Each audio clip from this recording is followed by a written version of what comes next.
I remember a few years ago sitting in church, and that week in our small group, we were given an assignment. And the assignment it was a fill in the blank. And it was all about what God has done in our life, how he has changed us. And it was basically something like this. I was once this, and now I am this, sort of in that kind of format.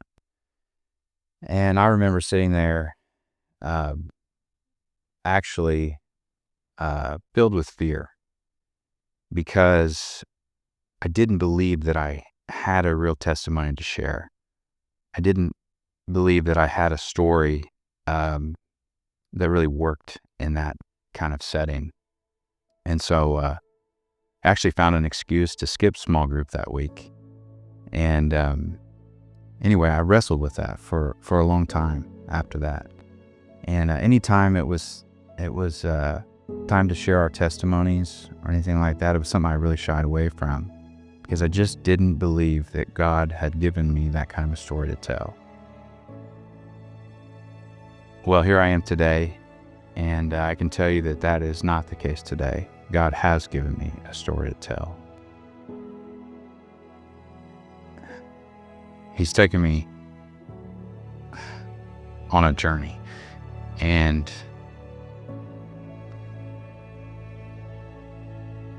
it's one that I'm so thankful for. It's been a challenging one.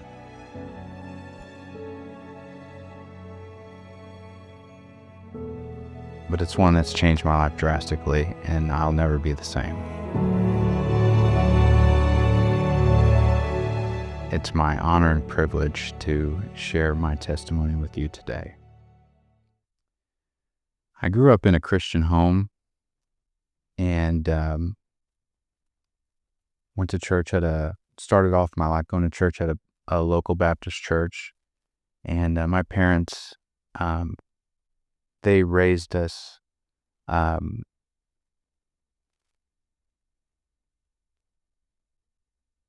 just how they were instructed from the leadership of that church. And I believe that they did the absolute best that they could. There were Bibles open in our homes. We knew the Bible stories, not just from church, but we were taught them at home. We went to church multiple times a week. And being a part of a church and at least what I viewed as religion at that time was something that was the foundation of everything that I knew. When I was a young boy, probably maybe even as young as 4 or 5 years old, in that tradition, praying the sinner's prayer, that was very much a part of the tradition that I grew up in, and I prayed that prayer. And I think I meant it the best that I could at the time. And from then on, I called myself a Christian, a follower of Christ. And I was baptized a few years after that, when I was about 8 years old. And as I look back, that was I was checking the boxes, and I had my church life, and then I had my other life, and I don't think I really understood the separation of that until I got into my teen years. And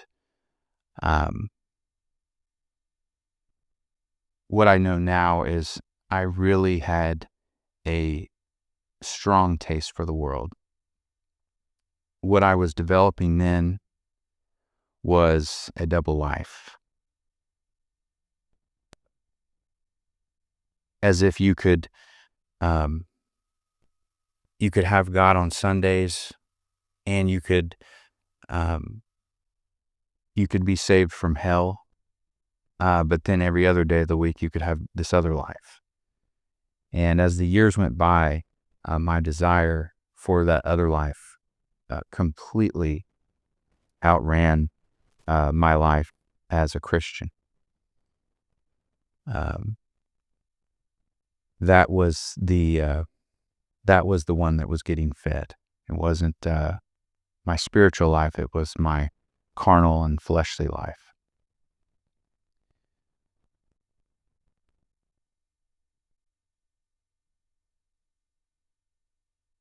From a really young age, um,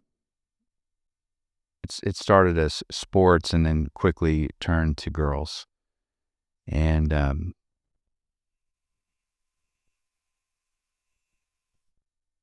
I had a vision for my life, probably starting in my middle teen years, maybe 15, 16, 17 years old. In those years where I envisioned myself being a guy who, yeah, I probably went to church on Sunday, but the rest of my life was focused on being somehow rich and famous. Having a wife and having a family, but not one that I was faithful or loyal to. Probably had some girlfriends on the side, because how could a man ever be satisfied with just one woman? And how could a man have fun in his life with just one woman?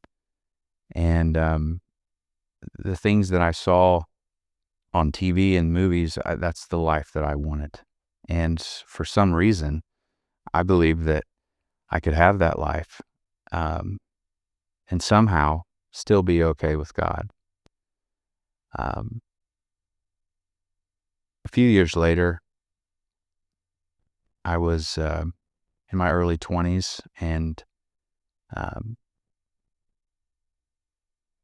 my grandfather, who has always been a, uh, a traditional patriarch in the classic sense in our family, also a strong um, leader of faith in our family. Um, he was always going on these mission trips, and he was spending all this time in Africa and places all over the world. But at this time in his life, it was mostly Africa.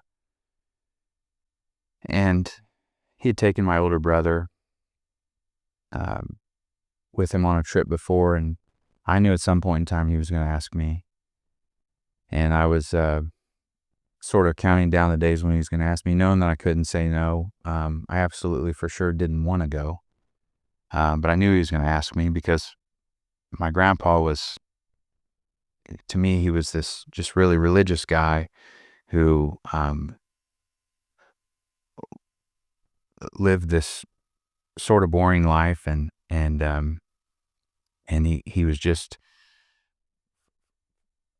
for reasons I couldn't understand, just so interested in helping people and spending time in these other countries.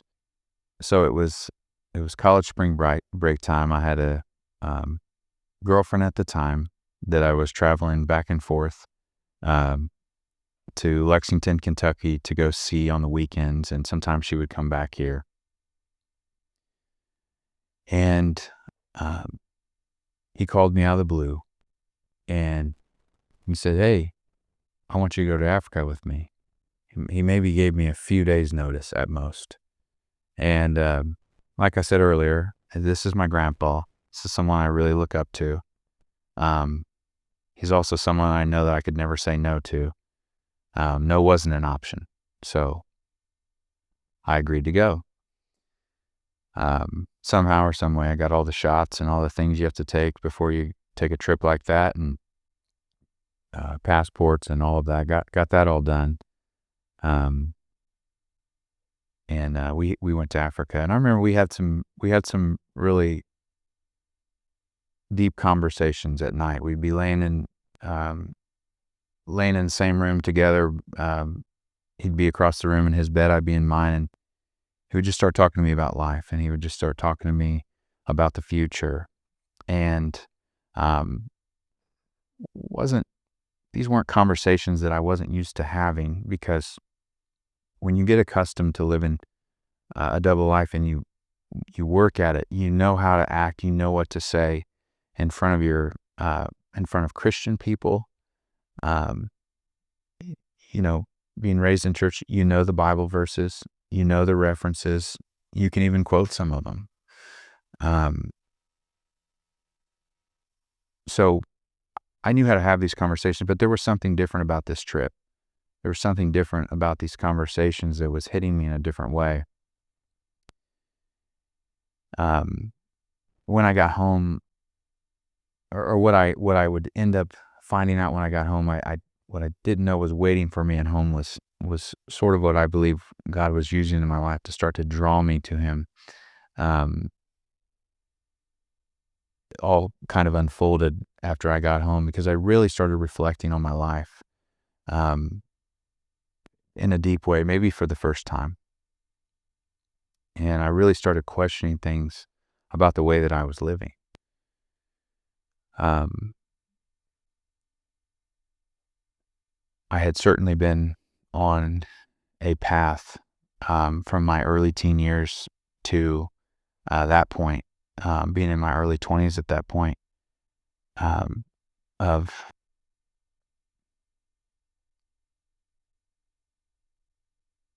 running full speed ahead in all different kinds of sin. So I get home, and I'm talking to my girlfriend at the time, and she tells me that she's pregnant. And but for whatever reason, I think that would have probably scared me to death in the past, but for whatever reason, I think from the seeds that were planted, and I think from the things that I was thinking about and the direction that I was beginning to move in, I was prepared to handle that. I was prepared for that message. And instead of running from the situation and maybe making a terrible decision that I would have regretted for the rest of my life, I ran towards the situation. I embraced it and just made a few decisions just out of principle. I wouldn't even say at the time that it was because I was really ready to follow Christ. I think it was just I'm ready to be a man, whatever that means, and whatever it meant to me at the time. And so I decided, I'm going to marry this girl. We're going to have this baby. I'm going to do it right. And what followed that, and we ended up getting married a few months before my first child was born. And really that was a major marker in my life where I knew that my life had to change. I knew that I had to become a more disciplined and more principled man, and I need to become a grown-up, basically. And what I thought at the time was I was going to embrace this other life, this Christian life. I was going to embrace this one more, and I was going to let go of some of the things of the world that because I had to. I wouldn't be able to continue living the same way and be able to be a husband and be able to be a dad. So,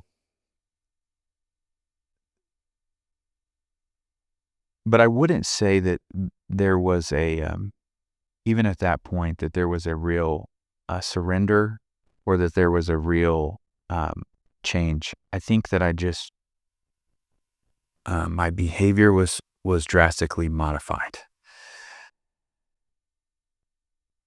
So we begin our journey as newlyweds with a young baby.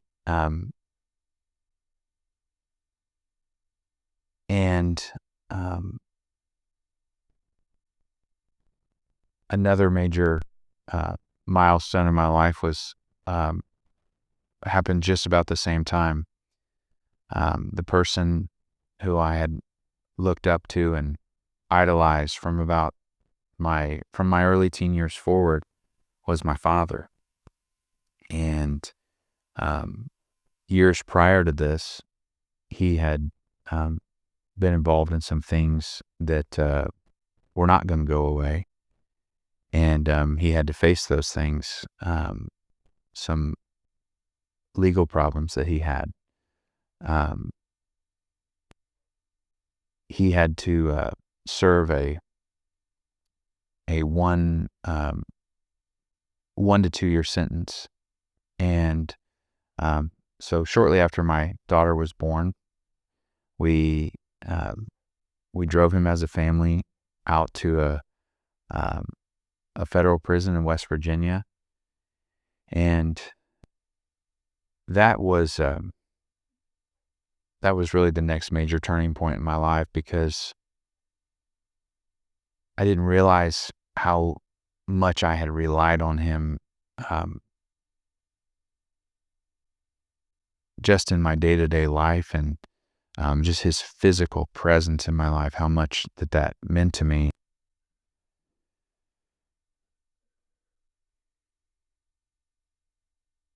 Those were as difficult times as I had experienced in my life to that point.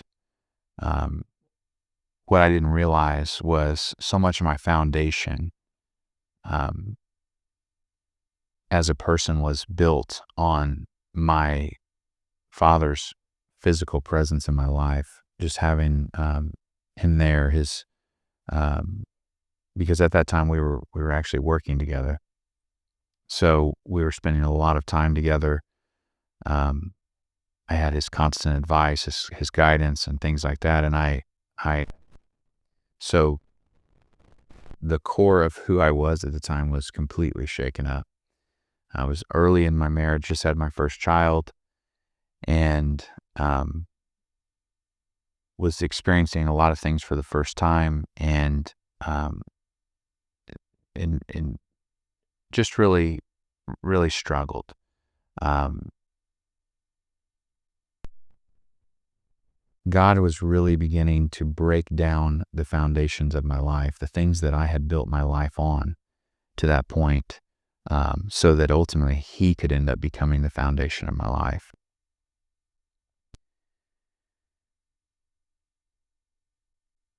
A few years after the birth of my first child, her name's Charlie, we had our second child, Faye. Um, and then a few years after that, we had our third child, Abigail. And um, I had worked in um, family business, and then I had gone off to work for a bigger company here in town. And a lot of the things that I was really interested in growing up, as far as one day becoming financially successful, being viewed as successful by others. I'm not sure which one was more important. I think it was actually what was most important to me was being viewed as successful, but not actually being successful. It was just really being validated by what other people thought. Um, I worked for this company for several years. It was my first really big opportunity, and first opportunity working away from family. Um, and it was really a blessing at the time. Um,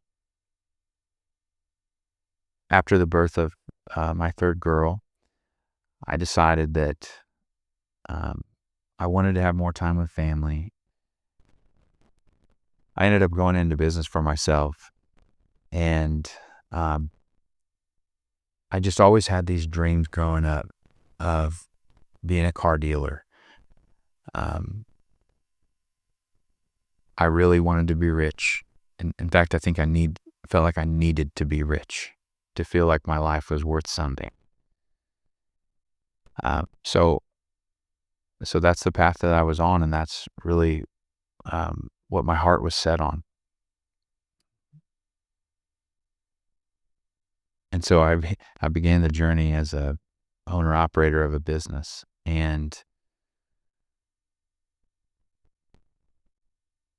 really what followed that was stress and pressure that I was very unfamiliar with and struggled to handle.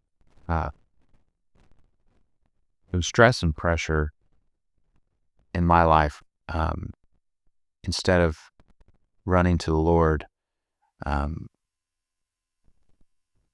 I would often go away from the Lord. Some things from my past started to creep back in. Um, I would deal with the pressures and the stress and the fear of failing and things not panning out the way that I dreamed that they one day would, in ways that were anything but honoring to the Lord. Um, I began to lean on things like alcohol and some drug use um, and sexual immorality. I continued on in this way for thinking that things were under control and it wasn't a big deal um, for a few more years, and we had our fourth child, Vivian. And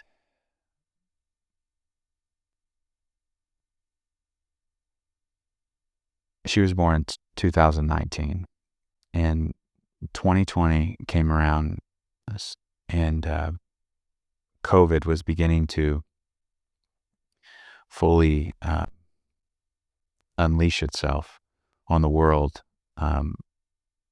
The pressure and the stress and the business or the businesses that I was involved in at the time, owning and running, um, really began to go in the wrong direction. And um,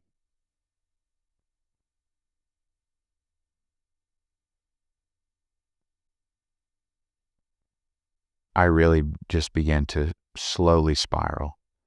Um, the alcohol use was increasing, the drug use was increasing, and then at that time, I was prescribed to a number of different prescription medications that were aimed to make me feel better, to stabilize my mood, or to help me focus and different things like that. And yes, I was prescribed to them, but I was for sure abusing them. Um, I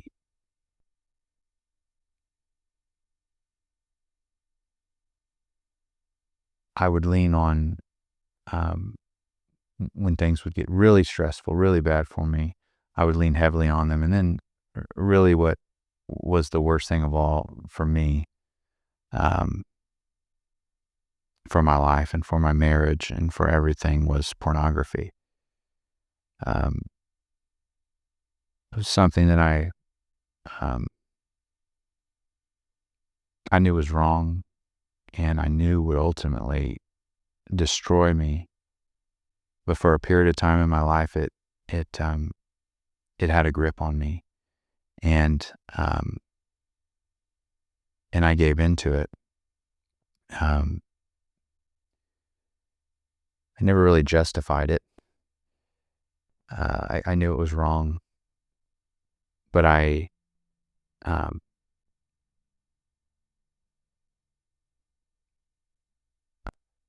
I would abstain from it. I would, um, I would be able to make it go away for periods of time, but then it would be back. And um, this was so damaging to my life. Um,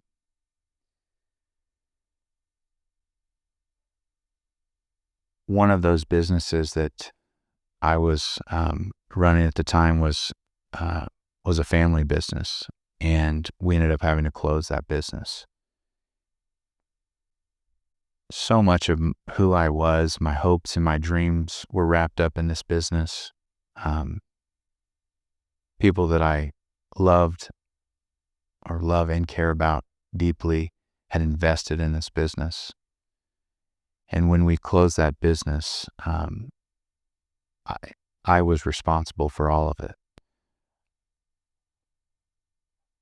I cost um, not just myself and my own family, but I cost people who trusted me, who believed in me.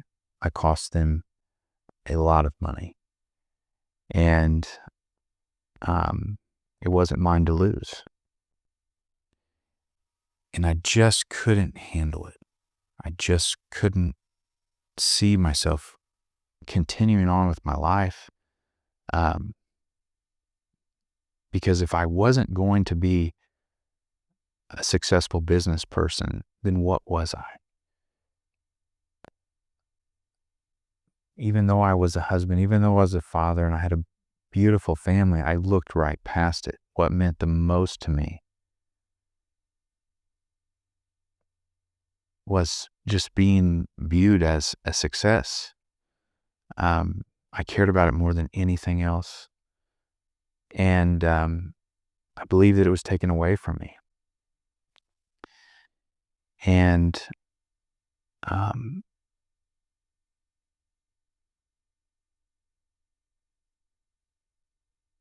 that's when things got um, much worse in my life. Um, I became angry with God, and um, I turned my back on Him. I quit. I quit even going to church. I didn't even hide it. Um,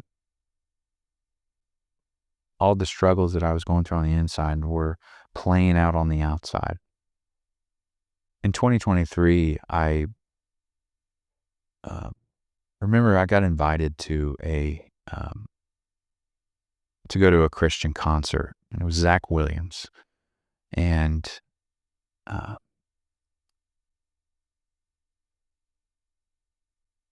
because of the people who invited us, I loved and cared about them. I agreed to go to it. I remember that's when God really started to um, speak to my heart again. I had just been running for what felt like so long, and um, I didn't realize it, but I was really missing home. And going to that concert, my heart began to soften. And um, shortly after that concert, I got a notice from a key employee um, for the business that we had that was left over after all of the wreckage from the previous year. Um, gave me their notice that they were going to be going in a different direction. This was an employee that I had invested a lot of time and energy and effort into, and believed that I was building things around them, and I was completely shocked by it. But there was something different about the way that I received this notice. I remember being at work one day, and um,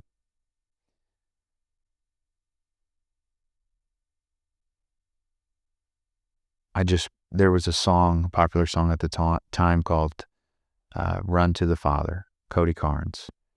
And it's a story, or the song tells a story that sort of reminds me of the prodigal son. And I saw myself in that moment as the prodigal son. I had run away. I had lived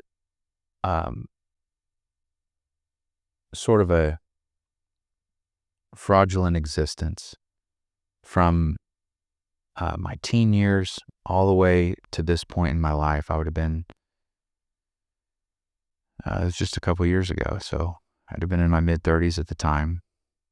Until that time, I had lived a fraudulent existence to where I really believed that I could live two lives. For some reason, I thought that might work. And it wasn't working. It never worked. So I'm at work, and I don't know if we had the song playing or if it was playing in my head, but I became overwhelmed with emotion, and um, I had to leave the area that I was in. I had to get to the bathroom where I could shut the door because I was becoming so emotional. I felt like I had run so far. I felt so far from home, and all I wanted to do was go home. And I just hit my knees in the bathroom, and I was weeping over the sink and just praying that God would take me back. Would you have me again? And um, and I repented for the way that I'd been living. Um, Now I will say that this wasn't the first time in my life that I repented of my sins. I would go through that was kind of a pattern in my life. I would go off the rails, um, and I would run back to the Lord and I would repent. I'm so sorry, God. I'll never do this again. I promise this time, and um, it seemed like an endless cycle. And but there was something that was different about this time than ever before. I went. Um, I left that bathroom thinking that everything in my life is going to change now. Everything is going to get better. And what was about to happen to me was nothing I would have ever imagined, because nothing got better. At least that's what I thought at the time. Everything got worse. Um, for the first time in my life, um, for the next probably year solid, I would experience discipline from the Lord like I'd never experienced before. Um, we had on our schedule um, shortly after that day at the office to go on a family trip like we always go on every Memorial Day weekend. So we were down at my wife's family's lake house that we go to most years on Memorial Day weekend. And I'd made a few decisions leading up to that trip, following my prayer of confession and repentance to the Lord and turning back to Him, that I was going to get off all substances, even the prescription drugs I was taking at the time. And so it's decided that time I was going to quit everything. And there is something that your body does go through, a chemical reaction to all of that, and it's real. But there was also a spiritual battle that was beginning to unfold in my life that I had no idea was coming. Um, I was laying in bed one night um, when we were out of town, and I was just losing my mind.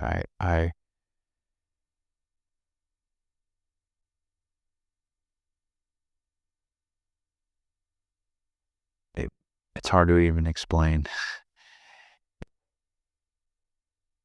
but I felt a feeling of desperation that I've never felt before. Um, a need for God that I've never felt before. And um, I had prayed prayers to God. I'd repented, been a church going, identifying as a Christian, basically my whole life. But this night, I cried out to God. I cried out to God like I've never cried out to Him before, in desperation. in um, complete hopelessness. Lord, please save me. And um,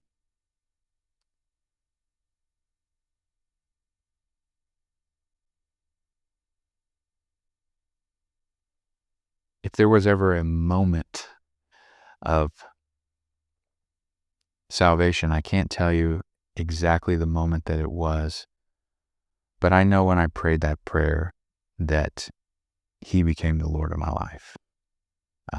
He wasn't just my Savior and the one who was going to get me out of hell and allow me to live two lives. He was now my Lord and my Master. And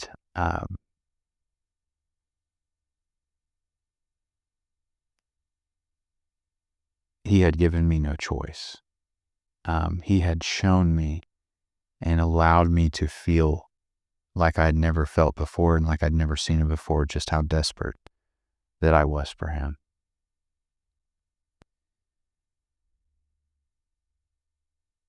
And he answered that prayer. I know he did.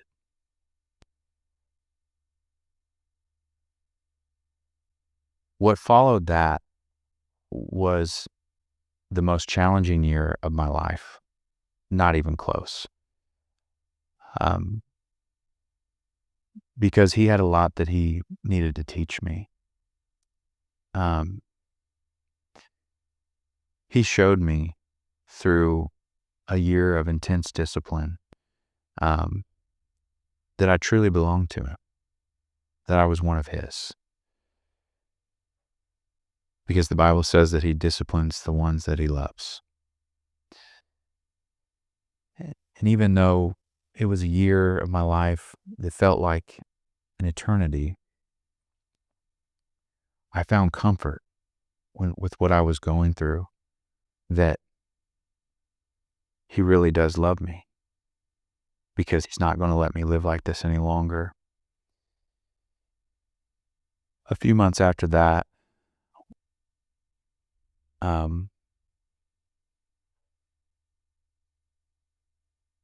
was battling with depression and anxiety like I had never experienced in my life before.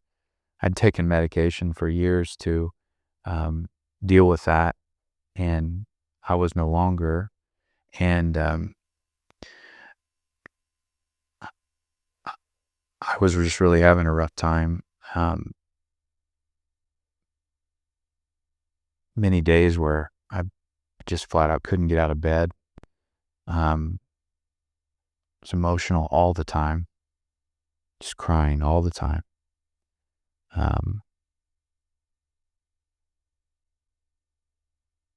I was being crushed.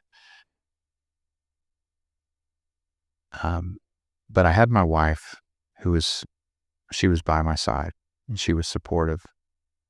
She was trying to understand all the things I was going through that I didn't understand at the time.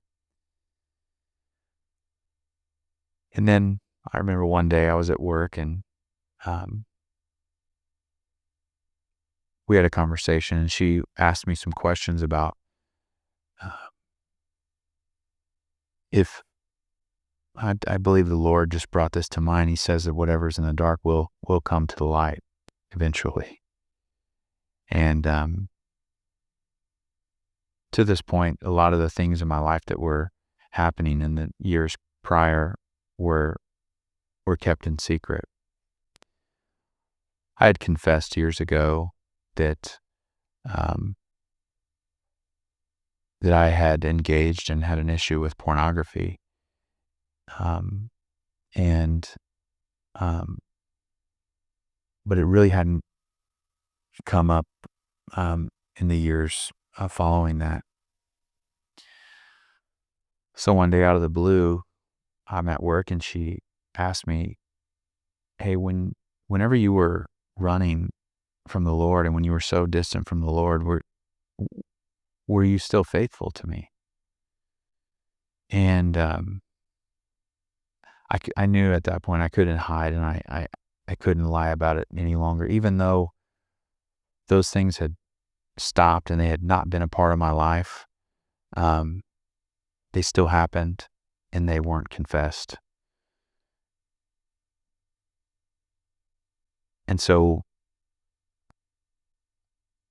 I did admit to her that, yes, I have been, and um, here's kind of what that looked like. Here's what's been going on for the last many years. And that absolutely destroyed her. And as it should. Um,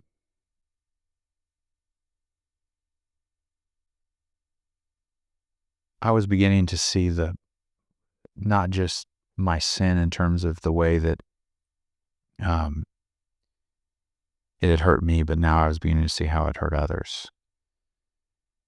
And um,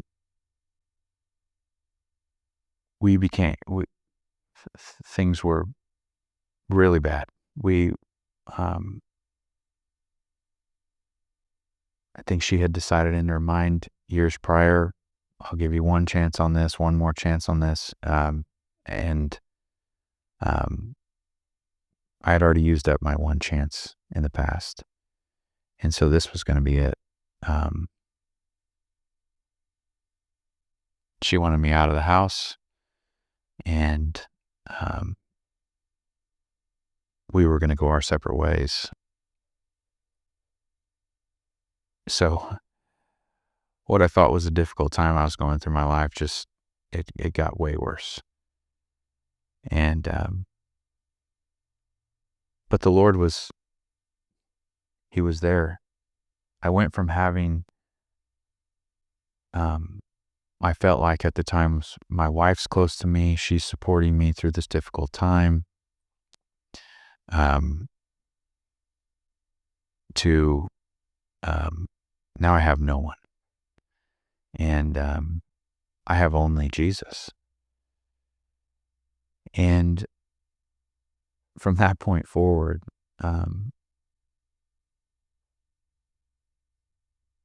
I'd started to develop a relationship with the Lord that I never had before.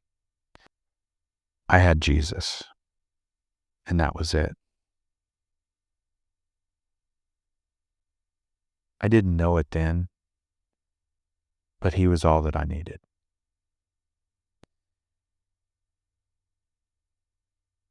And really, from that point forward, that was in August of 2023, a lot of things have happened. Um,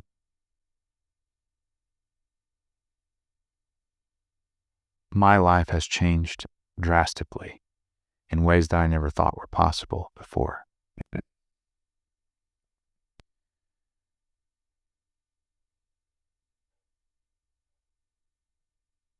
I wrestled through one day at a time with Jesus. I hung on to Him like I've never hung on to anything. He was always holding on to me.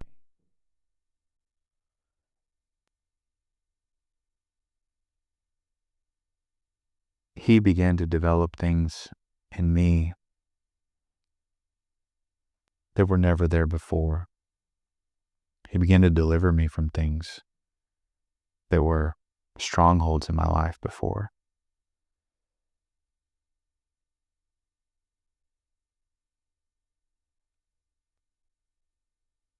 And He started to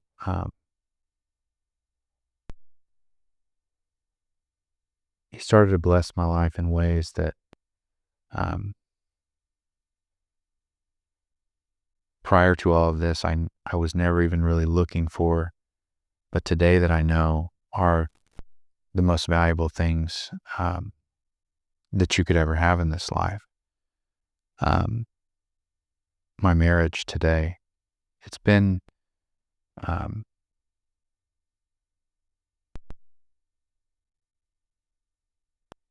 it's been a journey, but today I have a marriage that I would have never dreamed that I would ever have, and that's because of Him.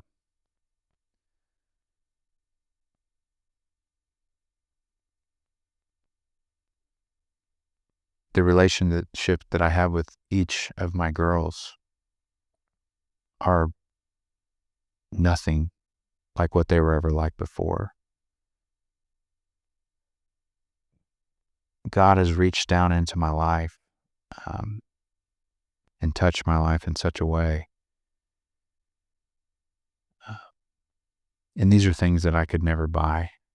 These are things that I could never achieve. They have eternal value. Um, my wife is, she's following Jesus. My, at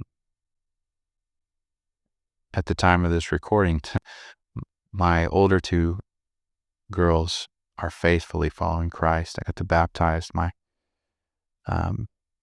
oldest daughter a couple years back, and then my second daughter I got to baptize this year. I've seen God provide in ways that I wasn't able to previously trust Him to provide in.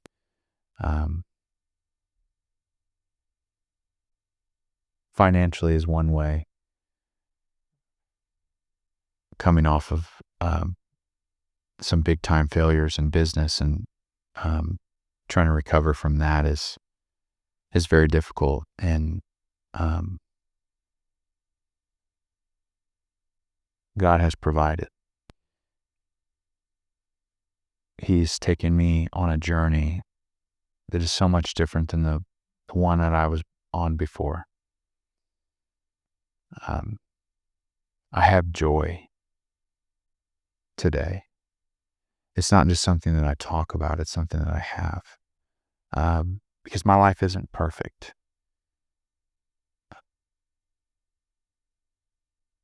Sin does have consequences, and they do tend to follow you. But God is doing a work, of redemptive work in my life, in the life of my family,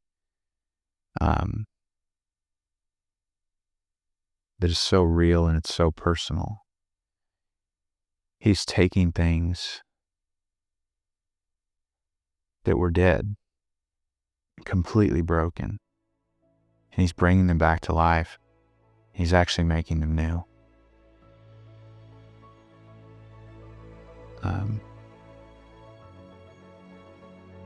I don't struggle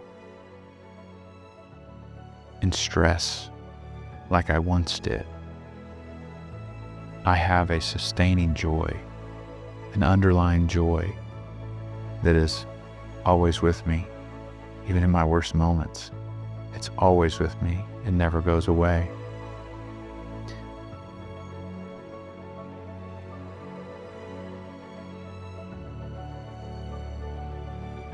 I don't know what the future holds as far as this life is concerned.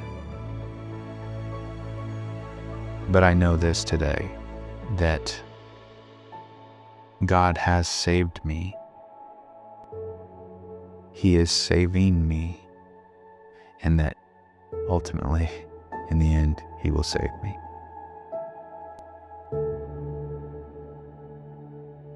Thank you so much for letting me share my testimony with you today, and I hope that it blesses God and it blesses you.